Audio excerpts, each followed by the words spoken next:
Living with your dog, living with your dog, living with your dog with Charlotte. Hi, welcome to Living with Your Dog. I'm Charlotte Belt, certified dog behavior consultant. Um, I'm a big fan of Mike Sagman, and he does a blog on Wednesdays. So this past Wednesday probably wasn't was probably before that, but he says, "Could this be what makes your dog sick?" And hey, it's Mike. Happy Wednesday. He said I had a real aha moment yesterday, and I just had to share it with you. That's because I was inside our local pet food store when I witnessed a discussion between a pet parent and the store clerk. The customer was trying to figure out why her dog was having acute digestive upset after switching him to a new food she recently purchased: gas, bloating, soft stools, the usual tummy stuff. One by one, she began asking the clerk about each of the usual suspects. Has the food been recalled? No, said the clerk. How about a recipe change? Could that be the cause once again? No, there's been no recipe change. So what could it be? You see, they were both trying to figure out what was wrong with the food, and that's when my curiosity kicked in. I asked her, how long has your dog been eating the new food? She replied, I just started him on it 2 days ago. So when I asked her how she had introduced the new diet to her dog, she revealed that she'd started the new food all at once, cold turkey. And that's when that aha light bulb lit up. I suddenly realized maybe there was nothing wrong with the food, but rather the method she'd used to make the switch. And here's the part that's so easy to forget. Most dog owners don't realize how incredibly important it is to introduce a new food to your pet in small steps, gradually. A mistake that happens all the time, which is why I decided to post my latest feeding tip: how to switch to a new food without making your dog sick. It's nothing new, but it can still help make it safer and more predictable to transition your dog to a new food. And he's got a link that you can go to and hope that you find it helpful. And that's Mike Sagman, editor of the Dog Food Advisor. But something that's interesting. Years ago, when I was living in Mexico, and the vet that I had, like so many vets, was just so anti raw diet, and you had to feed this kibble stuff. And I had him over. Uh, I had him in a spot because he owed me some favors. So I had a little freezer in his clinic that was stocked with the raw diet that I was making. I was making it and selling it. Uh, and he began to notice that the dogs that were eating it were healthier. And so one day he said, I had a dog that wasn't feeling very well, and I switched him to the raw diet and he's better. I said, why don't you switch him before they get sick, right? But what was interesting was he noticed it that switching to the raw diet, the dogs didn't get sick. Switching from one dog food to another, they did. And Wait, I wait, thought wait. that was very interesting. Could you repeat that, please? Yes, switching the dogs to a raw diet, they didn't get sick with a switch. Hmm. They would get upset stomachs from one dog food, dry dog food, to another. And I thought that was interesting. I don't really know for sure why, but probably a lot of it has to do with it. It is more species specific to begin with. Mm-hmm. And certainly the idea is that the dogs have to build up proper bacteria in their gut to digest the food that they're given. When you're feeding a raw diet, there's a lot of variety to start with, because it's the protein changes from day to day, the vegetable mixture changes from day to day. So there's nothing that is one solid formula that doesn't change, and the gut isn't surprised when this stuff goes down the pike. Does And I that thought, mean then that the dry dog feed is like it's building up of stuff that's upsetting the gut, and so when she no, switched it's to it, another one, it no, no, okay. it's just that they build up bacteria for that specific list of ingredients. Oh, okay. And so when you switch ingredients, they don't have the proper bacteria in the gut to digest it. But Hmm. when we feed raw, we're feeding a variety of things to start with, and switching from turkey today to duck tomorrow to pork to whatever. So there's a regular switching process that's taking place, which means there's a much different blend of bacteria in the gut.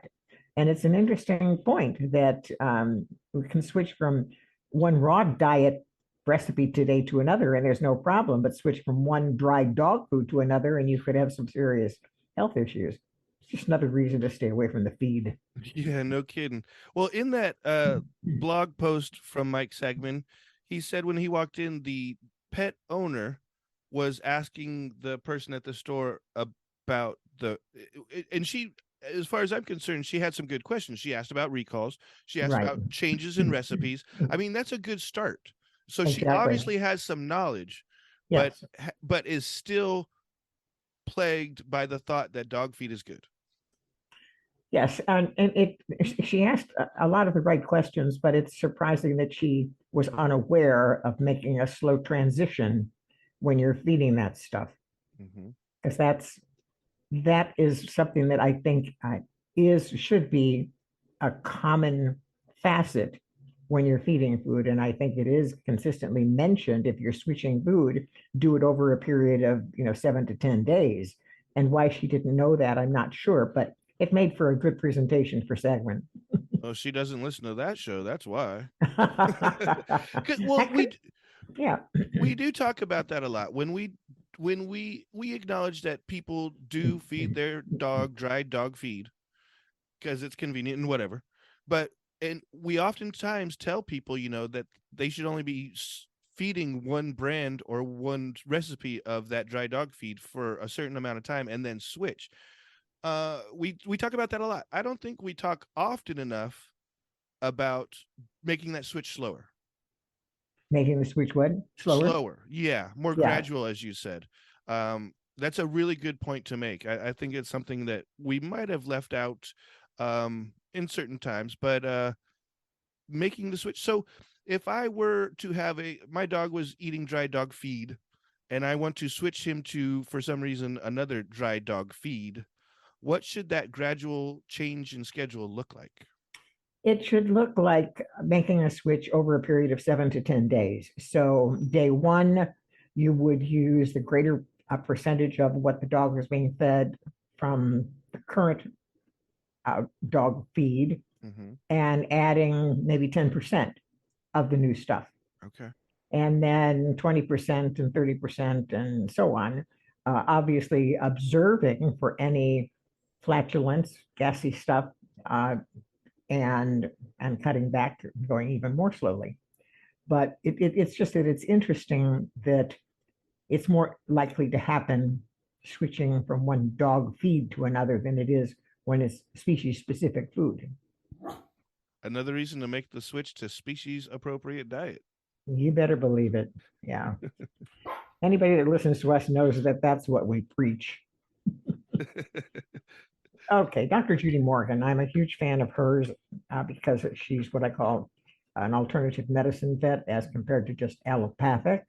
She does Western medicine, but she also does acupuncture and a more holistic approach, which I think is really important.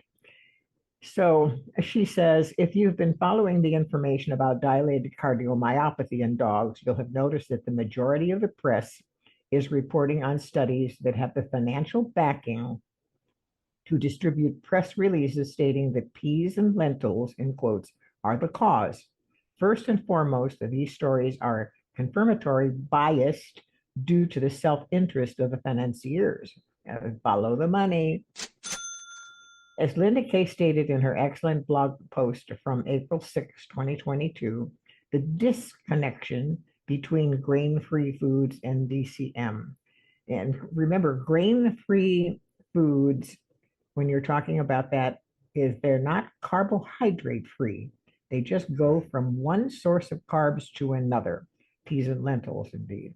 Okay, so she says, to date, there is no evidence that feeding grain-free foods are a direct cause of DCM, dilated cardiomyopathy, in dogs. In fact, we encourage you to read it, in which she reviews several controlled feeding studies.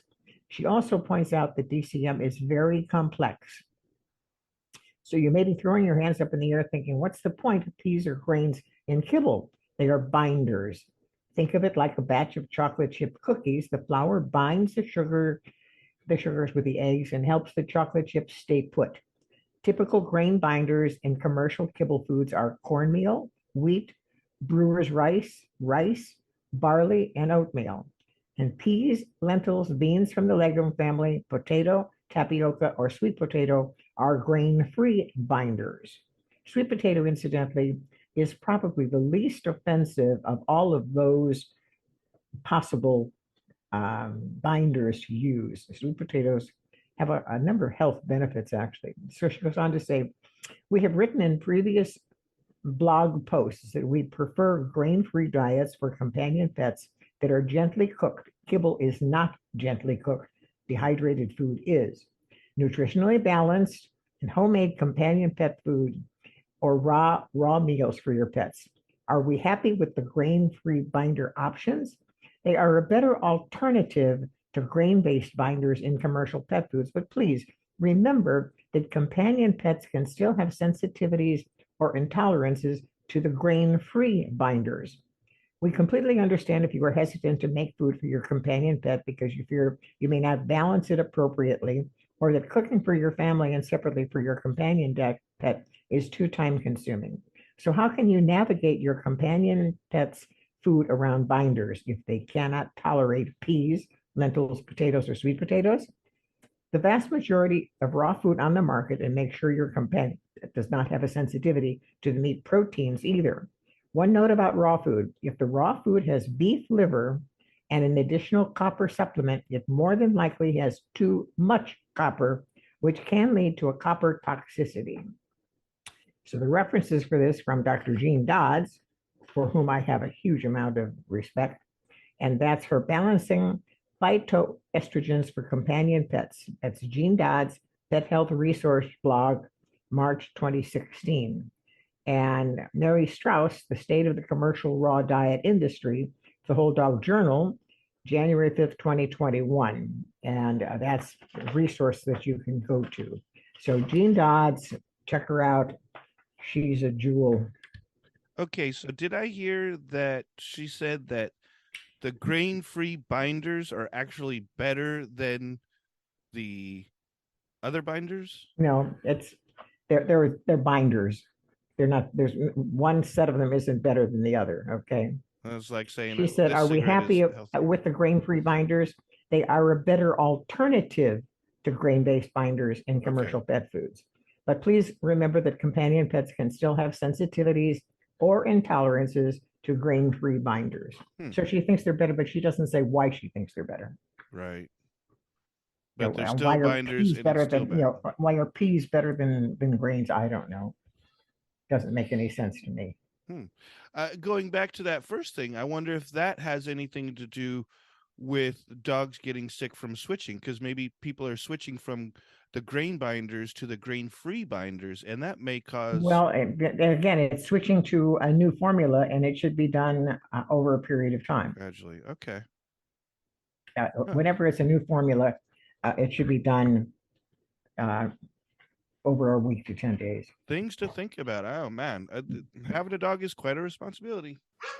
And, when it comes to feeding species specific, I think one still needs to be careful in that you don't want to be feeding beef, beef, beef, beef, beef, and then switch to pork and be surprised that your dog has a bellyache.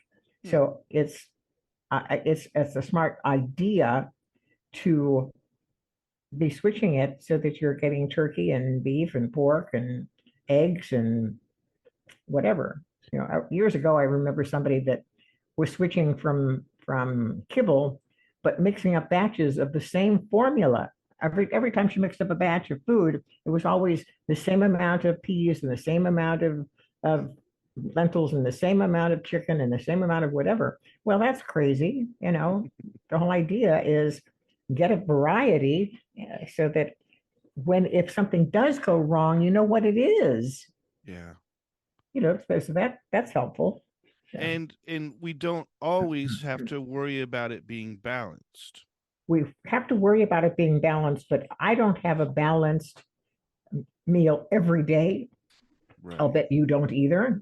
With the No. balance over a period of a week, good. And that's what we're talking about. So when we get this complaint, oh, that was not balanced. Well, was it not balanced that day, or were you talking in terms that this dog never gets a balanced diet? And so it's not just don't worry about that. Just be feeding a wide variety of species specific food. So eggs, turkey, beef, pork, chicken livers, beef liver, pork liver, uh, you know, mix it up. You're going to cover the bases somehow. So I got a quick question for you, and I'm not sure if you can answer it. So I'm going to throw one at you. I was listening to I think I caught a part of a Dr. Marty commercial, and he's getting real. His new formula for raw food is getting pretty popular. But what I heard, and I didn't hear the answer to it, was there is a meat that you should never give your dog. Do you know of such meat? Meat you should never give your dogs? Yeah, I didn't hear the rest of it because I only caught a glimpse of the commercial. But is there a meat that we should never be giving our dog? I don't know of any. Okay. I mean, the only thing I was thinking of was maybe, you talk about how you want to cut the fat off of some of the meat that you give, or like when the chicken is too meaty. I mean, I, Well, if you're talking raw meaty bones, our chickens are not like the chickens that used to run around on grandma's farm. They are so overloaded with a meat to bone ratio that to give your dog a raw meaty chicken bone, it's not a raw meaty bone. It's a lot of meat with some bone. So, okay. for example, if you're going to give your dog a chicken thigh or a chicken leg, I strongly recommend cutting off almost all of the meat. That goes to dinner, and then they have the bone. So there's just way too much meat ratio. It's not a raw meaty bone. It's a lot of meat that has a bone with it. Okay, so there you've never come across a meat that you should not give your dog. That's good I to know. can't think of any. I mean, I can't think that what it could be. No, I'll I have to don't. do some more If, research so we can if find that it's answer because it if it's sounds interesting. wild animal meat, there is a risk, I think, of parasites in the meat. Okay, that makes sense. Yeah, like roadkill or something. But from what I understand, if you have access to hunting sources of meat, keeping it in the freezer for, I don't know what it's like, 10 days or 2 weeks makes it safe so that the parasites are gone at that point. Oh, well, don't dogs have? Can't dogs deal with at least some bad meat, like if it's not too rancid? Absolutely. There are times when I take something out of the refrigerator and I think, oh boy, this doesn't smell good. I give it to Angie, you know. So she can handle that, whereas it's in great part, it's because we have long digestive systems, which gives that bacteria a chance to really build up in numbers and make us sick. They have a short digestive system, so the same bacteria is in there, but it doesn't develop enough to cause health problems. Okay. And I And guess that that's kind of makes sense because throughout the ages of time before we came up with the crazy idea of dried dog feed, dogs were out there in the wild eating dead carcasses. absolutely. I remember it wasn't very long ago, but I saw a dog that had gotten some roadkill pulled off the road and was, chomping away on it. Sure, it happens a lot. And I probably that dog probably didn't get sick. Wouldn't it isn't what I'm planning on doing for my dog, but in general, again, the greater the variety that they get, the less likely they are to get sick from any of it. So again, we're Like I back said, to it could be as easy enough as when you make yourself a plate 3 times a day, you make your dog a plate 3 times a day. Because I mean, as much as I like, carne asada burritos, I'm not going to eat it every day. Right. I have, and yes, I develop a stomach pain, but the variety. I mean, basically, we feed ourselves a variety, and it's just give your dog some. Absolutely. I mean, again, very few of us actually have a balanced diet day by day by day. No way. It just isn't going to happen, and I'm a long way from attempting to try to do that. I don't care because I know that I'm going to be eating, enough salads over the week, and I'm going to be eating enough, meat source protein over the week that I'm not going to worry about it. So how do I know that that's okay? Because my annual physical examinations, all the blood work says I'm fine. And that's another thing about your dogs. You should be taking them in for annual wellness examinations, including blood work, so that you can determine that all of their systems are functioning properly. It's a good way to pat yourself on the back and say, I did it right.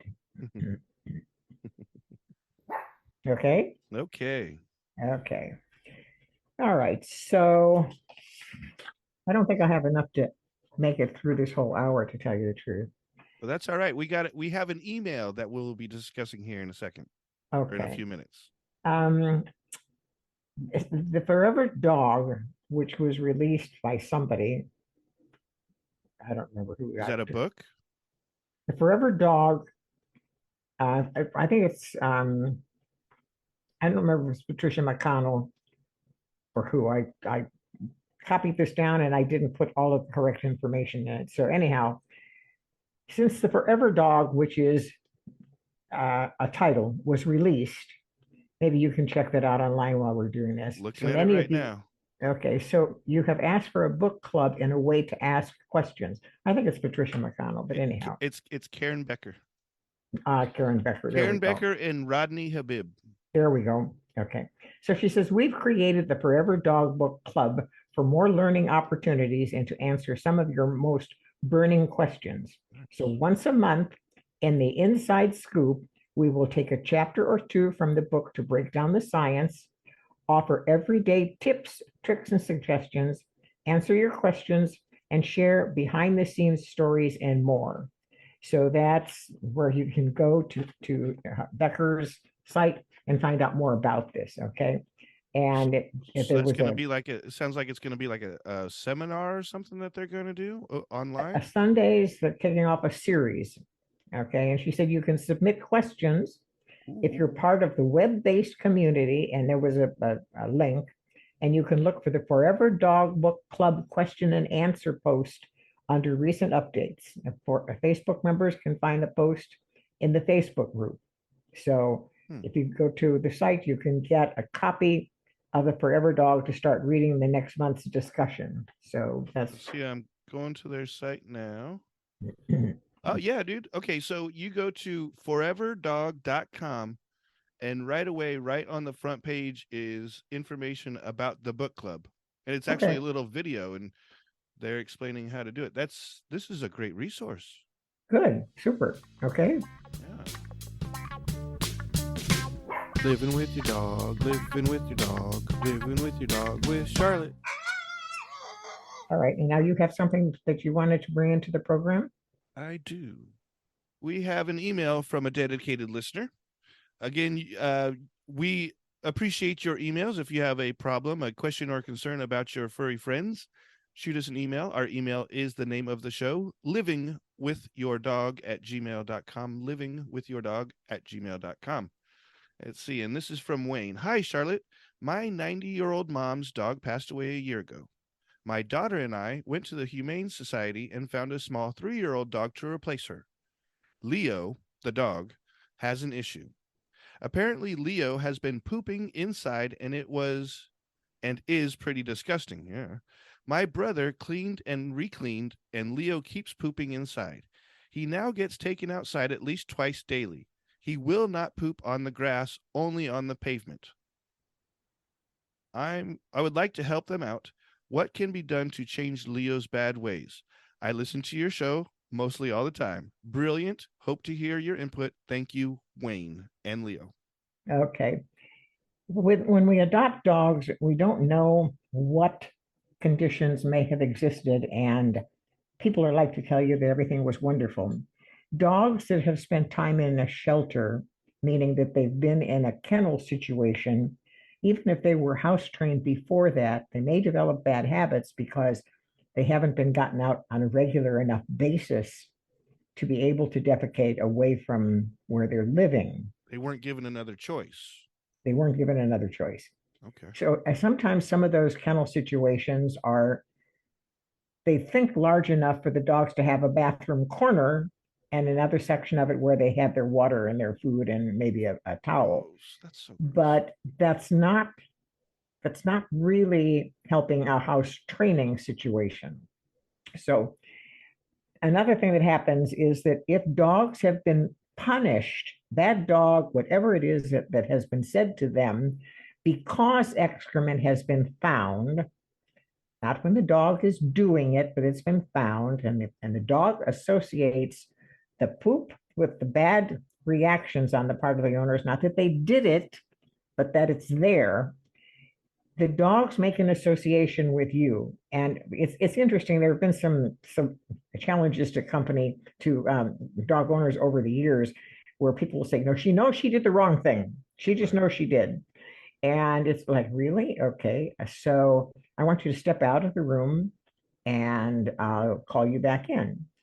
Um, and you call the person back in after you have put some poop down on the floor. The dog didn't do it. See, she knew she shouldn't do that, and the dog is cowering, Right. shaking because of what the human is doing, not because of what the dog did. The dog didn't do anything.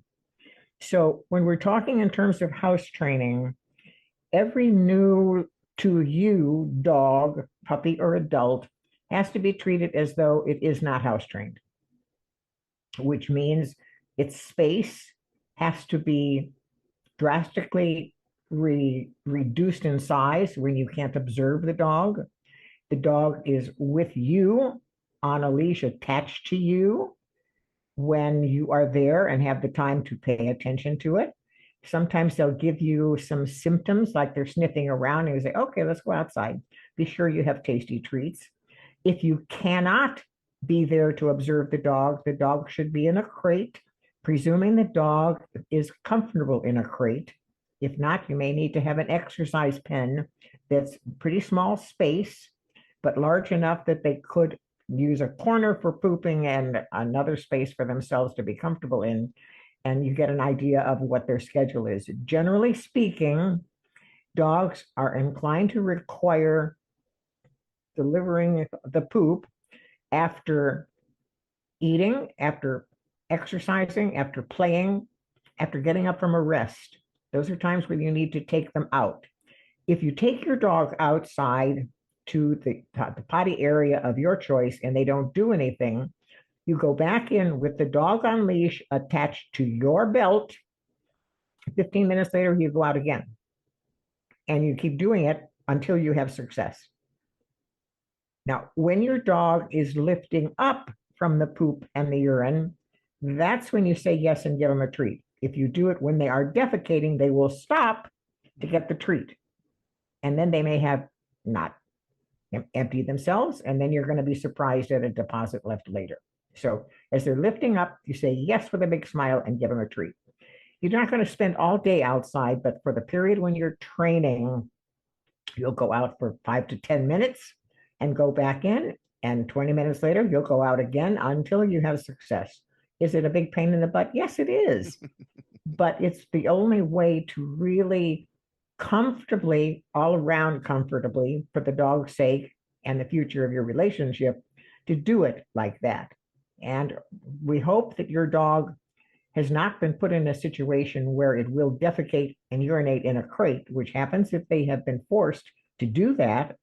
So if you cannot be observing them, and I hope that they are not forced, have not been forced to use their crate as a toilet, then you can be sure that you have your dog in a secure location that's small enough to stand up, turn around and lie down. They don't want to have their poop in that space, and get them out again as soon as possible. So we're talking in terms of, it's a huge problem for the dog owner, but it doesn't take forever. So are you saying then that the crate is part of the house training? Oh, I think it can be. Yes, I think it can be because dogs don't want to defecate or urinate in their closed space. Mm-hmm. So crate training, I think, is an important part of proper management of our dogs. But again, they have to be comfortable in a crate. Right, right. That's assuming they are It's comfortable. it's We've not yeah, done the crate training with them. it's not a prison, it's not punishment, it's a safe haven. And being that it's an adopted dog, they could have a bad experience with the crate because they've been locked in one all their lives. And so I can see crate training Yes, being that much more difficult for an adopted dog. right. And what that would be is if your dog is put in a crate and they're whining or scratching at the door, you got a problem. So Right. what do you do?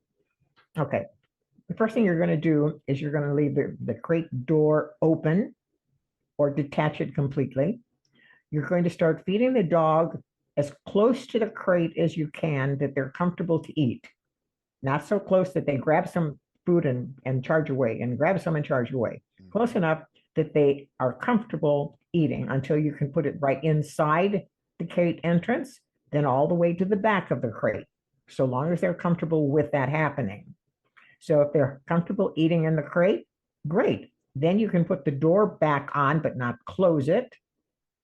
And then you can put them in there. If they're eating their food, you close the crate and you sit there right next to the crate. And they come over to the crate door and you give them treats through the crate and tell them what star they are and you let them out so that you create a positive association with the crate. That's where the good stuff happens. So you're not giving them treats otherwise.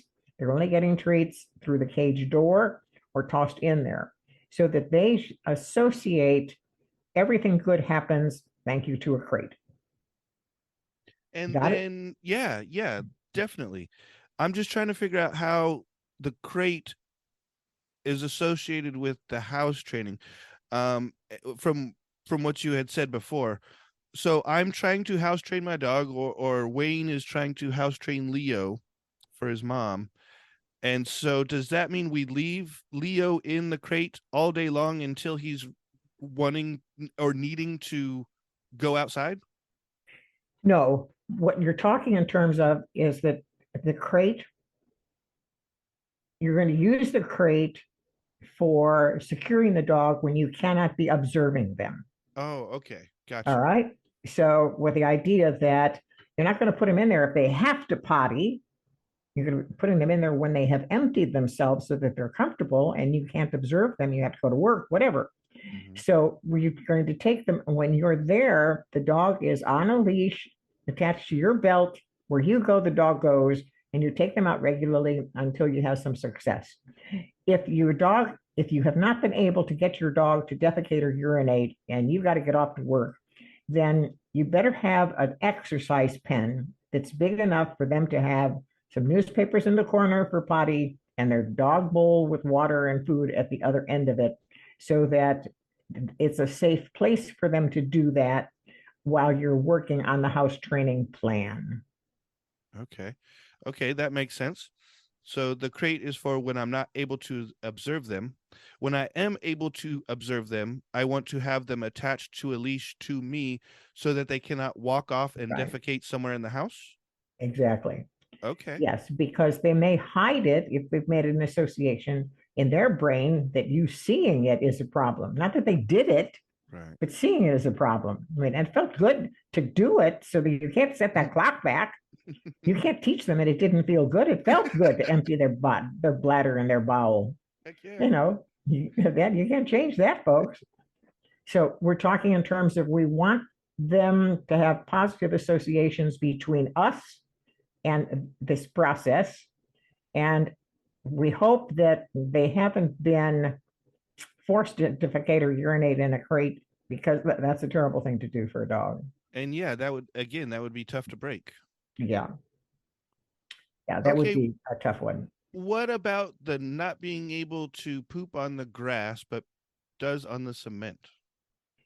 Well, if the dog, I had a dog like that actually many, many years ago. I adopted a dog that had lived in a kennel, and that's all she knew was to go on cement.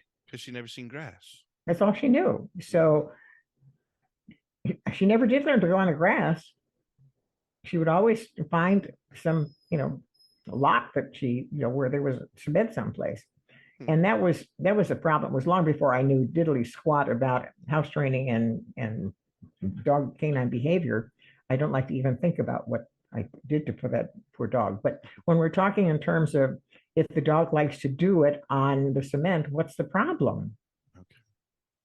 Yeah, I can see how dogs don't like to. I can see how a dog wouldn't like to walk on grass. I don't like to walk on grass with my bare feet because it's pointy Well, and the other itchy. thing is if it's a female and she's squatting, it may feel uncomfortable where that grass is bothering her.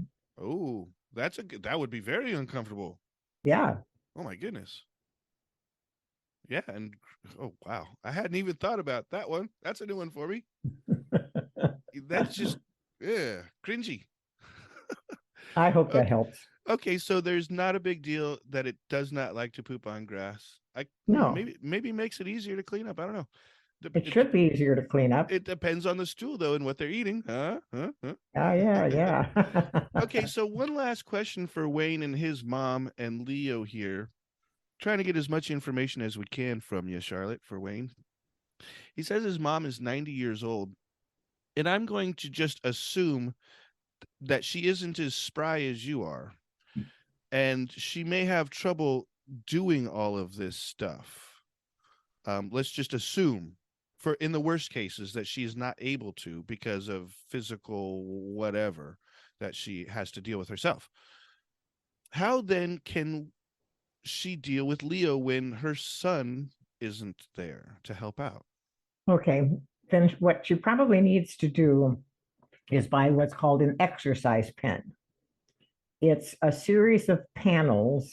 They're usually about 4 feet wide, 3 to 4 feet high, and there are probably eight of them. So you can set it up in a circle, in a rectangle, and uh, set it up so that the dog can be put in that space where probably the best way is in the rectangle so that there is a length that's one side she's got a bowl of water and her food and she can go to the far end of the 4 foot panels that can be used as a bathroom.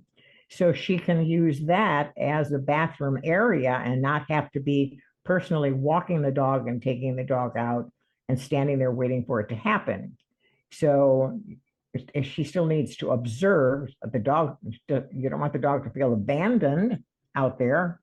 So again, the times that are most likely to require defecation is following playing, getting up from eating, getting up from exercise, so that those are the times that are the most important. I don't know if it's going to help, but at least the space would be available. So, and she can look up an exercise pen, and we're talking in terms of depending on the size of the dog, they have 3 or 4 foot high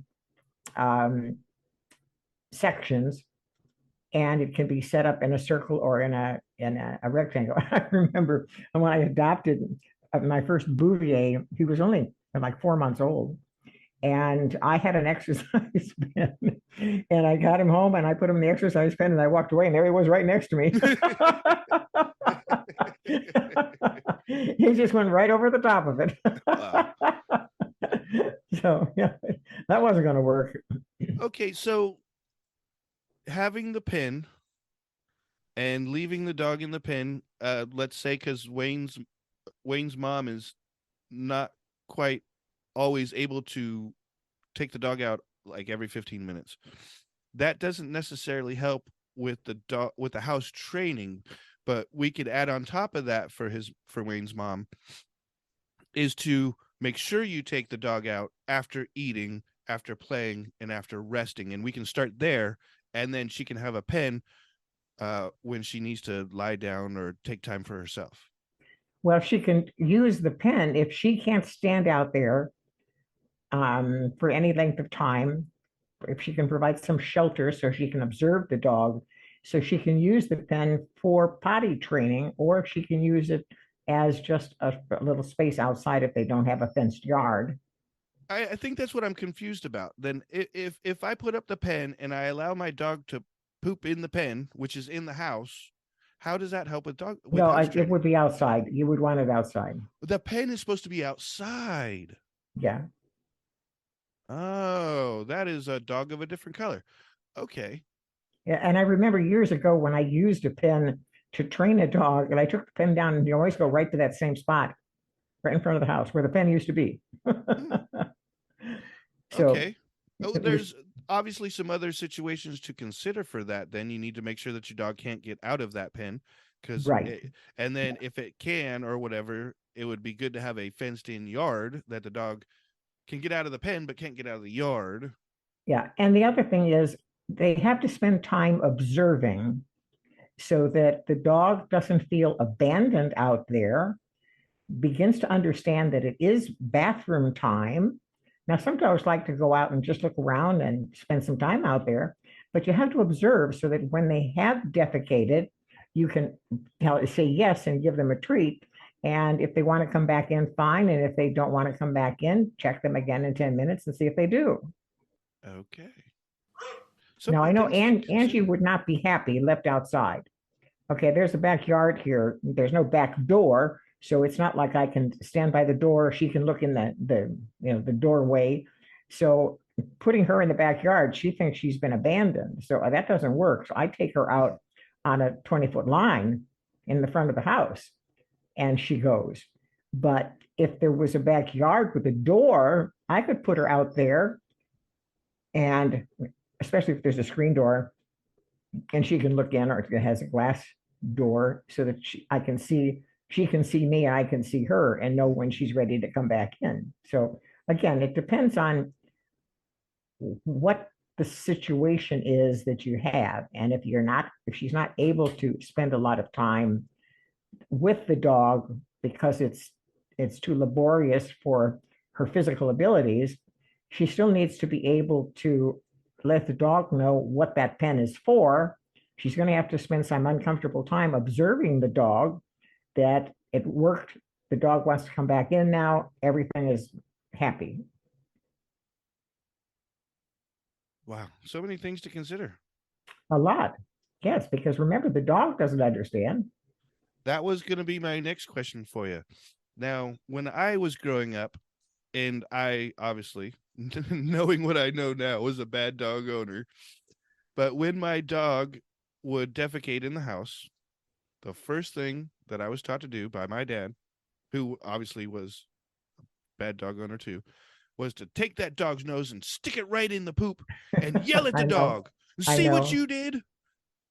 I know. And I was taught that too. And that's what I was taught. But dogs put their noses in poop all the time. Maybe not right in it, but they spend a lot of time checking out poop. So that you've stuck their nose in it means that they think you're nuts, but it doesn't have the same effect on them that you think it has, Right. because they're big on poop. They get a lot of information from poop. And like you said, they enjoy doing it. So Right. it really confuses them when you freak out about Sure. They something. just think you're crazy and Yeah. scary, but it has nothing to do with, you can't set the clock back. It felt good to do it. And you can't change that. And that's something that I personally like to touch on quite a bit is the little teeny things that we don't think about that could have tremendous deteriorating effects on the relationship between my dog and I. My dog and Dog and me. me. My dog and me. There you go. Gotta get that English right. I mean, no matter what it is, if you're sticking your dog's nose in poop, or if your dog is barking at the postman and you're yelling at the dog, or whatever it is, just we talk about this punishment. Don't There's no need to punish your dog. Exactly. Yeah, you have to teach them what to do. Now, Angie came to me with a barking problem for the UPS and the FedEx trucks. And apparently they have the same engines, different painting jobs, but the same engines. So one is just as good as the other. Now, in her mind, barking at them makes them go away. It sure does. And I can't I can't change that. She thinks she did her job. what can I do? I can give her treats whenever we see the truck, and she has a different feeling about it. So she's happy to see it, and she figures out that it left without her help. Or maybe she still barks, but she's barking because she's happy, not because she's afraid and wants to drive the truck off. Right, right. And so now I see that she'll see the truck out there, and I see her because on the sofa, I've got a love seat here, and she can put her paws up on the arm and look out the window and see it. And now I know that she's not worried about the truck. She sees it's there and it means a treat. So fine, no She sees problem. the truck and she turns and looks at you and be like, "Hey, what's up?" Yeah, no, no, just a different association. Right, right. Wow. Yes, we need to teach our dogs what to do. There we go. And the slower you go, the faster you'll get there. That's one of Charlotte's sayings. I Yeah, remember that. I love that. I love that. Wow. All right. So I hope we've helped Wayne and Leo and their mom. Um, And let us know. if not, please, they've got to get back to us. We'll come up with plan B. Excellent, excellent. All right. So I have a couple more questions for you, Charlotte. We only Okay. have about 10 minutes left. Um, what about a dog who is not food motivated? We often say, click another one of Charlotte's famous sayings is click and give a treat, click and give a treat, click and give a treat. Well, what if the treat doesn't really mean anything to the dog? That happens now and then. And I really don't understand that, except that I believe that we have to think in terms of what you may believe to be a treat the dog doesn't think is a treat. Hmm. So it may take some switching around to find things out. I think it's also important to be doing dog training when they're hungry. Hmm. So that if you're really working on training a specific behavior, you want to do it way before any meal is involved. And again, sometimes dogs that we think that the meat treat is great, they're not interested. And I don't know why that is, but it happens occasionally. So, what are some options? One option is a small can jar of baby meat food that you can give them a lick. Open up Baby the meat lid, food? baby meat in a little jar for babies that has meat that you can Oh, open up the lid and they can get a lick. oh, baby food, actual baby food. Yeah, Okay. yeah. Sometimes that'll work. Not always, but sometimes it will.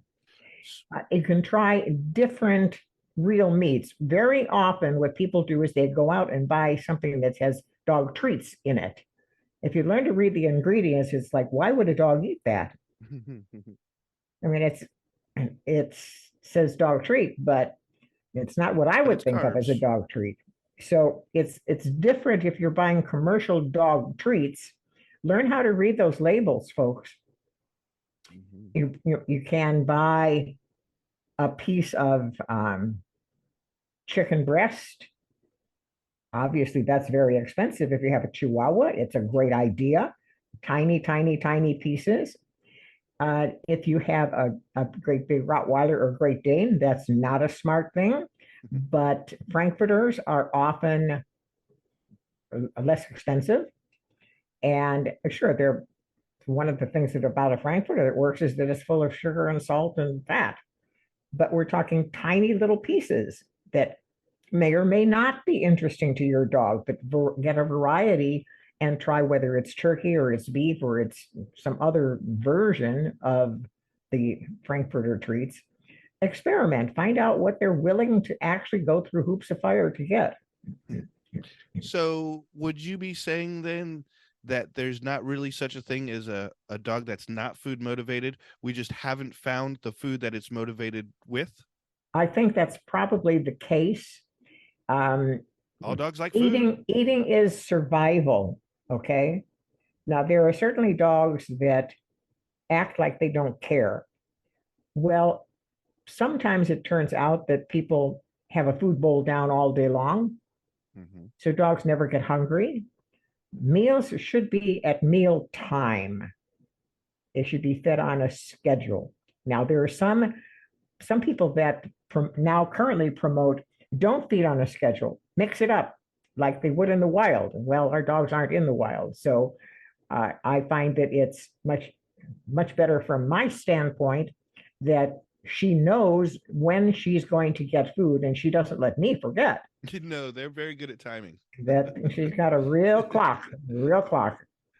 So I think that it's important to be certain that you don't have a dog that's overweight, which almost all of our dogs are. It's much higher than 50% that dogs are Oh, for overweight. sure. Yeah. I was looking at some on television last night, and I don't remember now what program it was. It was a news type thing. Everybody in that program was fat. Every single person that was walking around in this news broadcast was overweight. It's just tragic. Oh, it's become an And epidemic in this country, not just for dogs, but for absolutely, us, as you just said. it's absolutely, there's no question about it. And and people will say, she's fluffy. That's not fluff, folks. That's fat. I'm not fat. I'm big bone. Right. Big bone. Yeah. Right. So we're talking in terms of, in generally speaking, if you're leaving food out all of the time, which I think is a very bad idea, because remember, feeding on a schedule gives you training time on a schedule. You can get them to sit or to learn to touch your hand on cue, any number of things. You also are absolutely aware of what they are eating and how much. It should be measured. Too often when people feed with the stuff that's out there all the time, they just keep pouring extra kibble on the top during the course of the day. The dog is never hungry. Oh, yeah. Okay. I used to do that too. I remember doing that as a kid. I leave the dog bowl out all day long. And then the next morning, I just go and take another scoop and pour it right on top of whatever was left over in there. Yeah. And Yeah. And that's gross. yeah, no, we don't want to do that. We want them to understand it's mealtime, which is, dogs have evolved with a feast or famine history. Mm-hmm. And that's what wolves do to this day. They may have a kill and then not eat again for 3 days. And we are not going to be doing that to our dogs necessarily, although there is a promotion that I'm reading about lately about fasting and the benefit of it, that you fast your dogs once a week and ourselves, that we should fast once a week for 24 hours and not eat. I don't question the merits of it. I just am not inclined to do it. I'm not sure that I'm convinced of the merits as compared to the comfort level that my dog gets from eating on a regular basis. I'm not sure that it's healthier that she doesn't do that. So if I'm not convinced, I'm not going to pursue that. It just, sounds like a way to just piss off your dog for a day. I don't understand why it should be healthier to do that. So I just don't. But Angie lets me know when it's mealtime. I don't miss out on that. And she's not pushy. She's not whining. She just gives me a look. It's like, I know the look. I know the look. Oh, wow. It's amazing that they instinctually are feast and famine, but they lock onto our schedule and get in tune to it in their own schedule. Right. Absolutely. Absolutely. And they will, awesome. Yeah, and they'll accept these differences. They'll accept them. And she knows she's going to eat. I mean, it's not like she's starved, but in her case, it's a pretty consistently regular time. But for other dogs, they're aware of the schedule changes. It's like your dog knows if you put on those shoes, you're going to work, and if you put on these shoes, you're going for a walk. They know that. Right. So it's like, really, I mean, amazing creatures. Yeah, they are. And they're the ones that have us pretty well figured out. And we're the ones that are just staggering along thinking, how did that happen? Trying to figure out how to feed them, trying to figure out how to make sure they go when they need to, make sure they do all this stuff. Wow. Yeah. Like I said, it's a responsibility. All right, Charlotte, that'll do it for us today. A little bit of review. Oh, before we do the review, let me remind folks that you can send us an email at any time. Our email is the name of the show, livingwithyourdog at gmail.com. We'd love to hear from you, just like we heard from Wayne, Leo, and their mom today. We started off talking about an article from Mike Sagman from the Pet Food Advisor in his Wednesday blogs.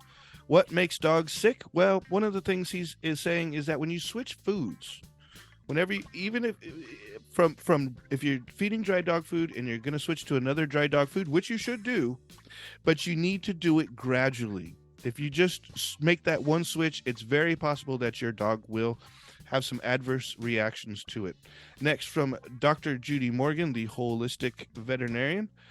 We were talking about dilated cardiomyopathy, and is it caused by peas and lentils? In other words, the grain-free dog feed. No, those are binders, just like the grains in grain dog feed. They are binders. Peas and lentils do not cause, at least as far as we know right now, it does not cause DCM. A couple things you can check out: Dr. Gene Dodd's Pet Health Resource blog, and Mary Strauss from the Whole Dog Journal. And Charlotte always suggests that you take your animals in for an annual wellness check to your vet. Next, we read an email from Wayne and his dog Leo and their mom, who are having some trouble with their dog pooping in the house. We hope we helped them out a little bit. I think we might have given them a little too much information, but that's what we're here for. I think we'd rather give too much than too little. All right, Charlotte, before we head out, do you have any last words for us? There's just something about dogs that make you feel good. You come home, they're thrilled to see you. They're good for the ego, said Janet Schnellman. I mean, how can you not be good for your ego? They think you're wonderful. I mean, you're just the best thing that ever happened. Living with your dog, living with your dog, living with your dog with Charlotte.